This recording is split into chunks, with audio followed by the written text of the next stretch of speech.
Hello বন্ধুরা, আমার ভাইয়া আমাকে ছোটবেলা থেকেই খুব ভালোবাসতেন এবং আমিও তার খুব কাছাকাছি ছিলাম। আমি মা-বাবার চেয়ে তার সাথে বেশি লেগে থাকতাম। ধীরে ধীরে আমি বড় হতে থাকলাম এবং আমাদের বন্ধুত্ব আরও গভীর হতে লাগল। সেই সময় আমি নতুন যৌবনে পা রাখছিলাম এবং আমার বান্ধবীদের কাছ থেকে পুরুষ ও নারীর সম্পর্কে নতুন নতুন কথা শুনছিলাম। ভাইয়ার সাথে আমার বন্ধুত্ব এতটাই গভীর ছিল যে আমি তার সাথে সব কথা শেয়ার করতাম এবং তার সাথে কথা বলে আমি অনেক শান্তি পেতাম। এক রাতের কথা, মা-বাবা বাড়িতে ছিলেন না। ভাইয়ার মাথায় খুব তীব্র ব্যথা হচ্ছিল। তিনি আমাকে বললেন, কাজল, একটু চা বানিয়ে আমার রুমে নিয়ে আসো। আমি দ্রুত চা বানিয়ে ভাইয়ার রুমে নিয়ে গেলাম। ভাইয়া চা সাইড টেবিলে রাখতে বললেন। আমি চা টেবিলে রেখে ফিরে যাচ্ছিলাম, তখনই ভাইয়া আমাকে ধরে ফেললেন এবং বললেন, আজ বাড়িতে কেউ নেই, তোমার নিজের রুমে ভয় লাগবে। তাই আজ আমার কাছেই শুয়ে থাকো।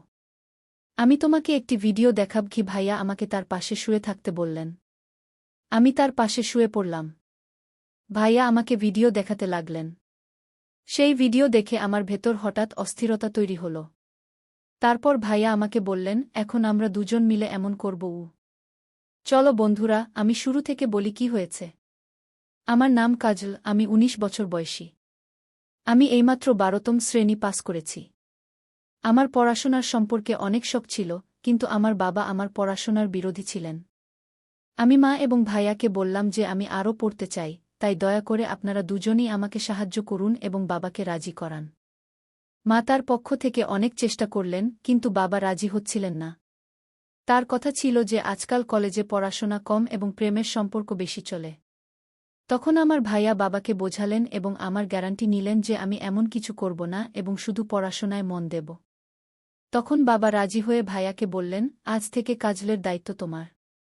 যদি সে কোনো ভুল করে, তবে এই বাড়ি এবং পরিবারের ইজ্জতে দাগ লাগবে এবং কাজলের পাশাপাশি তোমারও খারাপ হবে। ভাইয়া বাবাকে বললেন, বাবা, চিন্তা করো না, আমি কাজলের প্রতিটি কাজের উপর নজর রাখব।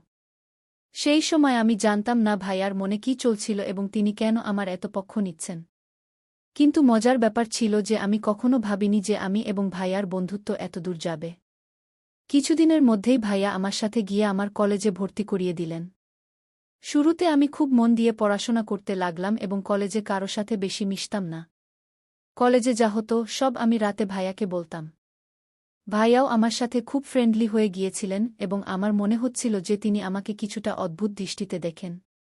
ভাইয়া গ্রামে থাকতেন এবং চাকরির সূত্রে আমাদের বাড়িতেই থাকতেন। তারপর কলেজে আমার একটি মেয়ের সাথে বন্ধুত্ব হয়ে গেল। তার সাথে বন্ধুত্ব করার পর আমার জীবন বদলে যেতে লাগল। সে আমাকে বলল যে তার বিয়ে ঠিক হয়ে গেছে এবং একদিন সে আমাকে তার বাগদত্তার সাথে পরিচয় করিয়ে দিল। আমার বান্ধবী আমাকে বলল যে তাদের বিয়ে ঠিক হয়ে গেছে এবং এখন তারা দুজনেই একে অপরের সাথে সব সীমা অতিক্রম করে ফেলেছে। তারপর আমি আমার বান্ধবীর কাছ থেকে সেই সব জানার চেষ্টা করতে লাগলাম যা সম্ভবত আমার বয়সে জানা উচিত ছিল না। আমার বয়স এমন ছিল যে আমি এই কথা জানার পর সহজেই ভুল পথে চলে যেতাম এবং তারপর ঠিক তাই হতে লাগল। আমিও সেই সব বিষয়ের প্রতি আগ্রহী হয়ে উঠলাম। আমার কোনো ছেলের সাথে বন্ধুত্ব ছিল না, তাই যখনই আমি এমন কথা ভাবতাম, আমার মাথায় ভাইয়ার ছবি ভেসে উঠত। কিন্তু ভাইয়ার আচরণ এবং তার কথা আমার চিন্তাকে আরও উস্কে দিত। যদিও আমি তখনও ভাইয়ার মনের কথা বুঝতে পারিনি। কখনো কখনো আমার মনে হতো যে সম্ভবত সেও আমার সম্পর্কে এমনই ভাবত। কিন্তু কখনো কখনো তার আচরণ আমার প্রতি খুব কঠিন হয়ে যেত। তিনি আমাকে মনে করিয়ে দিতেন যে আমার বাবা কতটা কঠোর এবং যদি আমি কোনো ভুল করি, তবে আমার পাশাপাশি তারও খারাপ হবে। তার এই কথা শুনে আমি নিজেকে নিয়ন্ত্রণ করার চেষ্টা করতাম। কিন্তু বলে না যে যৌবন অন্ধ হয়। যৌবন এমনই, যেমন শীতে আগুন জ্বললে হাত গরম করেই নেওয়া হয়। আমি যে কলেজে যেতাম, আবার সেখানেই সেইসব কথা শুনতে পেতাম। তারপর আমি কলেজ থেকে বাড়ি এসে আমার বন্ধুদের বলা কথাগুলো নিয়ে ভাবতে থাকতাম। সেদিন আমার ভাইয়া চাকরি থেকে বাড়ি ফিরে এসে বসে বললেন, কি ভাবছ কাজল? আমি গভীরভাবে ভাইয়ার দিকে তাকিয়ে বললাম, ভাইয়া, তুমি জানো আমার বান্ধবী আজ আমাকে কি বলেছে? প্রতিবারের মতো আজও আমি ভাইয়ার সাথে আমার মনের কথা শেয়ার করতে লাগলাম। আমার অভ্যাস ছিল যে আমি আমার সব কথা ভাইয়াকে বলতাম, তা যে কোনো বিষয় হোক না কেন। ভাইয়া আমাকে উপর থেকে নিচ পর্যন্ত দেখে বললেন, হ্যাঁ বলো, কি বলতে চাও? তোমার বন্ধু তোমাকে কি বলেছে? আমি বললাম, আমার বন্ধু আমাকে বলছিল যে ইন্টারনেটে অনেক ধরনের ভিডিও আছে যেখানে সব ধরনের মশলা পাওয়া যায়। তাই আমি বলছিলাম যে আপনার কাছেও তো মোবাইল আছে এবং নেটের প্যাকেজও লাগানো আছে। আপনি নিশ্চয়ই সেই ভিডিওগুলো দেখেছেন। তাহলে আমরা দুজন মিলে ভিডিও দেখে এনজয় করি না কেন? আমি এই কথা বলার সময় আমার মুখ ভাইয়ার কাছাকাছি এনে ফিসফিস করে বললাম।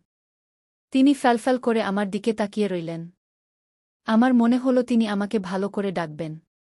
কিন্তু হঠাৎ তিনি আমাকে খুব গভীরভাবে দেখলেন এবং মনে মনে কিছু সিদ্ধান্ত নিলেন, তারপর হাসলেন এবং ফিসফিস করে বললেন, দেখো কাজল, এমন কথা তোমার বাবার সামনে বলো না। না হলে তোমার বাবা তোমার তো বেহাল করবেই, কিন্তু আমাকে বাড়ি থেকে বের করে দেবে, কারণ আমি তোমার দায়িত্ব নিয়েছি। তাহলে আমার থাকার সমস্যা হয়ে যাবে। আর ভিডিও দেখার কথা হলে তুমি রাতের বেলা আমার রুমে চলে আসবে। আমি তোমাকে সব ধরনের ভিডিও দেখিয়ে দেব। ভাইয়ার চোখে এক চমকদার শারীরিক অসুস্থতা ছিল যা আমি তখন বুঝতে পারিনি। এরপর ভাইয়া তার রুমে চলে গেলেন এবং আমি পড়াশোনা করতে বসলাম। কিন্তু আমার মন পড়ায় লাগছিল না, শুধু রাতের কথা ভাবছিলাম। তবে পড়াশোনা করাও জরুরি ছিল, কারণ পড়াশোনার ব্যাপারে ভাইয়া খুবই কঠোর ছিলেন। তিনি আমাকে বলতেন, সবার আগে তোমার পড়াশোনা, বাকি মজা পড়ে। তার কথা ছিল যে যদি আমি পড়াশোনায় ভালো থাকি, তাহলে আমার বাবাও বুঝবেন এবং আমার স্বাধীনতার দরজা খুলে যাবে। তার এই কথা আমারও খুব ভালো লাগত। তাই আমি মন থেকে সব কথা সরিয়ে মন দিয়ে কলেজের কাজ করতে বসলাম এবং দ্রুত সব কাজ শেষ করলাম। রাত যত ঘনিয়ে আসছিল আমার মনেও তোলপাড় হচ্ছিল। যখন আমি সব কাজ থেকে মুক্ত হলাম, তখন রাতে আরাম করে ভাইয়ার রুমে চলে গেলাম। আমি যখন রুমে ঢুকলাম, ভাইয়া মেয়েদের ম্যাগাজিন দেখছিলেন। আমাকে দেখে তিনি হাসলেন এবং ম্যাগাজিনটা লুকিয়ে ফেললেন। শীতের মৌসুম চলছিল এবং দিন দিন ঠান্ডা বাড়ছিল। আজ রাতটা ছিল খুব ঠান্ডা, তাই আমি গিয়েই ভাইয়ার বিছানায় গিয়েও ঢুকে পড়লাম এবং তার পাশে ঘেঁষে বসে বললাম, আমাকে দ্রুত সেই ভিডিওগুলো দেখিয়ে দিন, না হলে বাবা আসার সময় হয়ে যাবে। তবে সময় নষ্ট না করে আমি ভিডিও দেখতে শুরু করলাম। ভিডিও দেখার পর আমার ভেতর একটা অদ্ভুত পরিবর্তন অনুভব করলাম। কিন্তু হঠাৎ, কখনো কখনো আমি কিছু ভিডিও দেখছি কিনা, বাবার আচমকা আমার রুমে চলে এলেন। বাবা কঠোর স্বরে বললেন, এত রাতে ভাইয়ের রুমে কি করছ? চলে যাও তোমার রুমে। বাবা খুব কঠোর স্বভাবের ছিলেন এবং আমি তাকে খুব ভয় পেতাম। তাই তিনি যেই বললেন, আমি সব ভুলে গিয়ে তাড়াতাড়ি আমার রুমে চলে এলাম। আমি ভেবেছিলাম, বাবা ভাইয়ার রুম থেকে বেরিয়ে তার রুমে গেলেই আমি আবার ভাইয়ার রুমে চলে যাব। কিন্তু সেই রাতে বাবার ভাইয়ার সাথে জরুরি কাজ ছিল, তাই তিনি অনেকক্ষণ ভাইয়ার রুমেই বসে রইলেন। আমি অপেক্ষা করতে করতে ঘুমিয়ে পড়লাম এবং বুঝতেই পারলাম না বাবা কখন ভাইয়ার রুম থেকে বেরিয়েছেন। পরের দিন কলেজ থেকে ফিরে আমি অধীর আগ্রহে রাতের অপেক্ষা করতে লাগলাম। আমি কিছু ভিডিও দেখে ফেলেছিলাম এবং সেগুলো দেখার ইচ্ছা আমাকে অস্থির করে তুলছিল। যখন সময় হলো, আমি ভাইয়ার রুমে ভিডিও দেখতে গেলাম। কিন্তু ভাইয়া বললেন, আমি এখন অফিসের কাজ শেষ করি, তারপর তুমি একটু পরে আসবে। আমি তোমাকে ভিডিও দেখিয়ে দেব। আমি সকাল থেকেই ভিডিও দেখার জন্য ব্যাকুল ছিলাম, তাই ভাইয়ার উপর একটু রাগ করে ফিরে বসলাম। ঠিক তখনই আমার মোবাইলে একটি নতুন নম্বর থেকে মেসেজ এল। সে একটি ছবি পাঠিয়েছিল এবং সেটা দেখে আমার চোখ ছানাবড়া হয়ে গেল। আমি ছবিটা দেখছিলাম কিনা, সেই লোকটি মেসেজ করা শুরু করল। সে খুব রোমান্টিকভাবে কথা বলছিল। আমি আগে থেকেই উত্তেজিত ছিলাম, তাই আমিও সেইভাবে জবাব দিতে লাগলাম। এরপর মনে হলো এই কথা ভাইয়াকে বলা উচিত। আমি তাড়াতাড়ি ভাইয়ার রুমে গেলাম, কিন্তু তার দরজা বন্ধ ছিল। তাই আমি ফিরে আমার রুমে এলাম এবং সেই অচেনা ছেলের সাথে কথা বলতে লাগলাম। আমি তাকে বললাম যে আমি তাকে দেখতে চাই এবং ভিডিও কল করতে বললাম, কিন্তু সে ছেলে রাজি হল না। এদিকে আমি লক্ষ্য করলাম যে ভাইয়া তার ঘর থেকে বেরিয়ে সিঁড়ি দিয়ে উপরের ছাদের দিকে যাচ্ছেন। তার হাতে মোবাইল ছিল। আমি অবাক হলাম যে তিনি রাতের এই সময় ছাদে কেন যাচ্ছেন। রাত 12টা বাজে আর আমার ঘুমও আসছে না। আমার মনে সন্দেহ জাগল যে না জানি ভাইয়াই আমাকে নতুন নম্বর থেকে মেসেজ করছেন। যাই হোক, আমি এই ভাবনা ভাবতে ভাবতে ঘুমিয়ে পড়লাম এবং একটি স্বপ্ন দেখলাম। স্বপ্নে ভাইয়া আমার সাথে ছিলেন এবং আমাকে কিছু কাজ করতে বলছিলেন। এমন সময় হঠাৎ আমার চোখ খুলে গেল। সকাল হয়ে গেছে আর আমি দেখলাম ভাইয়ার মেজাজ খুব ভালো। তিনি আমার সাথে হেসে কথা বলছিলেন। এর আগে আমি কলেজে পায়ে হেঁটে যেতাম, কিন্তু সেই দিন দাদা বললেন, আজ আমি তোমাকে আমার বাইকে করে কলেজে ছেড়ে দেব। আমি তার সাথে রওনা দিলাম। কলেজ শেষ হতেই গেট থেকে বেরিয়ে দেখলাম দাদা আগে থেকেই আমার জন্য অপেক্ষা করছেন। সেই দিন আমি খুব মনখারাপ ছিলাম, কারণ আমার সখী আমার উপর রাগ করেছিল। আমাদের মধ্যে কিছু নিয়ে ঝগড়া হয়েছিল। পথে দাদা আমার মন খারাপের কারণ জিজ্ঞাসা করলে আমি বললাম যে আমার সখীর সাথে ঝগড়া হয়েছে এবং আমার মন খুব খারাপ। দাদা বললেন, চলো তোমার মন ভালো করি কে বলে তিনি বাইক একটি বিরিয়ানির দোকানে থামালেন। তিনি জানতেন যে আমি বিরিয়ানি খুব পছন্দ করি। আমরা দুজন সেখানে বসে বিরিয়ানি খেলাম এবং কোল্ড ড্রিঙ্কও পান করলাম। দাদা সেখানেও আমাকে হাসানোর চেষ্টা করছিলেন। এরপর আমরা বাড়ি ফিরে এলাম। সেই দিন বাড়িতে মা বাবা ছিলেন না, সম্ভবত কোনো আত্মীয়ের বিবাহে গিয়েছিলেন। বাড়ি এসে দাদা আমাকে জিজ্ঞাসা করলেন, তুমি আমাকে আবার সেই ভিডিও দেখতে বললে না কেন? আমি উত্তর দিলাম, আমি তো আগেই দেখে ফেলেছি। এ কথা শুনে দাদা চমকে গেলেন এবং আমার দিকে তাকালেন।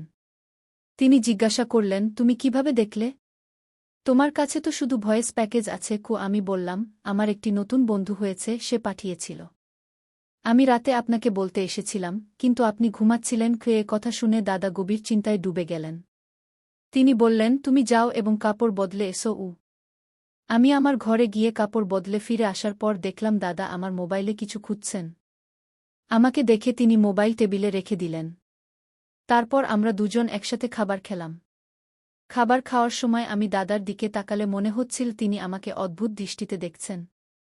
আমার মনে হচ্ছিল তিনি আমাকে কিছু বলতে চাইছেন, কিন্তু বলতে পারছেন না। আমি মনে মনে ভাবতে লাগলাম, দাদা, এখনই বলে দাও না, আমি তোমাকে মানা করব না। এমন সময় আমার নজর দাদার মোবাইলে পড়ল। আমি আজও সেই অজানা ছেলের মেসেজের অপেক্ষায় ছিলাম, কিন্তু সে এখনও আমাকে মেসেজ করেনি। দাদাও কিছু বলতে হিচকিচ করছিলেন। এমন সময় আমি মোবাইল তুলে নিলাম এবং নিজেই সেই নম্বরে মেসেজ করতে শুরু করলাম। কিন্তু দাদা আমার হাত থেকে মোবাইল কেড়ে নিলেন। আমার মনে হল সম্ভবত তার ঈর্ষা হচ্ছে। দাদা বললেন, খাবার সময় মোবাইল ব্যবহার করা ভালো অভ্যাস নয়। তাই মোবাইল আমাকে দাও। বলে তিনি আমার মোবাইল তার কাছে রেখে দিলেন। আমি দ্রুত খাবার শেষ করে দাদাকে বললাম, এখন তো আমার মোবাইল ফেরত দাও। দাদা বললেন, দেব, কিন্তু আগে তুমি বাসনপত্র গুছিয়ে আমার ঘরে এসো। আমি খুশি হলাম, মনে হলো ঈর্ষার বসে আজ দাদা আমার ইচ্ছা পূরণ করবেন। আমি দ্রুত বাসনপত্র গুছিয়ে কলেজের কাজও শেষ করলাম। রাত 11টায় যখন আমি দাদার ঘরে গেলাম এবং বললাম, এখন তো আমার মোবাইল ফেরত দাও, আমার সেই বন্ধুর সাথে কথা বলতে হবে। দাদা বললেন, আমার মাথায় খুব তীব্র ব্যথা হচ্ছে। যাও, আগে আমার জন্য এক কাপ ভালো চা বানিয়ে আনো। আমি চা বানাতে চলে গেলাম। কিছুক্ষণ পরে আমি চা নিয়ে ঘরে এলাম এবং চা টেবিলে রেখে দিলাম। আমি ফিরে যেতে যেতেই দাদা আমার বাহু ধরে বললেন, আজ রাত তুমি আমার ঘরেই থাকবে। আমি নিঃশব্দে তার দিকে তাকালাম, কারণ আজ রাতে আমার সেই ছেলের সাথে ভিডিও কল করতে হবে। আমি ইচ্ছাকৃতভাবে দাদাকে বললাম, আমি আমার ঘরে যাব এবং আমার বাহু ছাড়িয়ে ঘর থেকে বেরোতে গেলাম। কিন্তু দাদা আমাকে থামালেন এবং কঠোর স্বরে বললেন, আমি যা বলেছি তাই করো। তিনি আমাকে বিছানায় শুইয়ে দিলেন। আমি ভয়ে শুয়ে পড়লাম। তারপর সারারাত ধরে দাদা আমার সাথে যা করলেন তা আমি কখনো ভাবতেও পারিনি। তিনি অনেকক্ষণ ধরে আমার মোবাইল ব্যবহার করলেন এবং আমাকে ঘুমাতেও দিলেন না। রাত 12টায় তিনি আমাকে বললেন, তুমি কি দেখতে চাও যে সেই ছেলেকে, যে তোমাকে ভিডিও কল এবং ছবি পাঠায়? ভাইয়ের কথায় আমি খুব খুশি হলাম এবং বললাম, হ্যাঁ, আমি দেখতে চাই। ভাইয়া আমার হাতে মোবাইল দিলেন এবং বললেন, দেখো এটা। তার ছবি দেখে আমার হুঁশ উড়ে গেল, কারণ ওই ছেলেটি আমার বন্ধুর বাগদত্তা ছিল। আমি ফেটে যাওয়া চোখে ভাইয়ার দিকে তাকাতে লাগলাম। আমার চোখ থেকে অশ্রু বেরিয়ে পড়ল। তারপর ভাইয়া বলতে শুরু করলেন, যখন তুমি আমাকে এই ছেলেটির সম্পর্কে বলেছিলে, তখনই আমি বুঝে গিয়েছিলাম যে কেউ তোমাকে বোকা বানাচ্ছে। এই জন্য আমি তোমার মোবাইল থেকে ওই ছেলেটির সাথে কথা বলা শুরু করেছিলাম। সে তোমার ছবি সোশ্যাল মিডিয়ায় পোস্ট করতে যাচ্ছিল। যদি আমি তাকে ভয় দেখিয়ে ধমকাতাম না, তাহলে তুমি ধ্বংস হয়ে যেতে এবং আমাদের পরিবারের সম্মান নষ্ট হয়ে যেতে। তোমার বাবা তোমার এবং আমার উপর যে প্রভাব ফেলেন তা আলাদা। তোমার বয়স ভালো জিনিস শেখার। এমন খারাপ কথা এবং কাজ থেকে নিজেকে দূরে রাখো। যখন তুমি আমার সাথে এমন কথা বলতে, আমি সেগুলোকে তোমার শিশুসুলভ আচরণ ভেবে এড়িয়ে যেতাম। কিন্তু পরে আমি বুঝতে পেরেছিলাম যে আমাকে তোমাকে বোঝানো উচিত। এই জন্য আমি তোমার সাথে কঠোর হওয়ার বদলে বন্ধুত্ব বাড়িয়েছিলাম। যদি আমি তোমাকে কঠোরভাবে বোঝাতাম, তাহলে হয়তো তুমি রাগ করে আমার থেকে দূরে সরে যেতে এবং অন্যদের ফাঁদে পড়তে। ভাইয়ার কথা শুনে আমি ফুটে ফুটে কাঁদতে লাগলাম। তিনি আমাকে সান্ত্বনা দিলেন এবং বোঝালেন যে আমি কলেজে এমন মেয়েদের সাথে বন্ধুত্ব করব যারা পড়াশোনায় ভালো এবং ফালতু কথায় জড়ায় না। আমি ভাইয়াকে বললাম, আমি এখন শুধু আমার পড়াশোনায় মন দেব। এমন ছেলে মেয়েদের খারাপ কাজে এখন একদম জড়াব না গে। বন্ধুরা, আজকের যুগে মা-বাবা প্রায়ই তাদের সন্তানদের সাথে সব কথা শেয়ার করার অনুমতি দেন না, যা এক ধরনের অবিচার। সন্তানদের ভালো এবং খারাপ কাজের পার্থক্য বোঝানো খুব জরুরি। তাদের শেখানো উচিত যে স্কুল বা কলেজে কোনো ভুল আচরণ হলে তারা যেন অবিলম্বে তাদের মা-বাবাকে জানায়। এভাবে ভবিষ্যতে আসতে পারে এমন সমস্যা থেকে বাঁচা যায়। সন্তানদের সঠিক এবং ভুলের মধ্যে পার্থক্য বোঝানো এবং তাদের প্রতিটি পদক্ষেপে নজর রাখা জরুরি, যাতে তাদের এবং তাদের পরিবারের সম্মান সবসময় সুরক্ষিত থাকে। তো বন্ধুরা, এটা ছিল আজকের গল্প। আপনাদের এই গল্প কেমন লাগল? দয়া করে আপনার মতামত কমেন্ট বক্সে অবশ্যই লিখুন।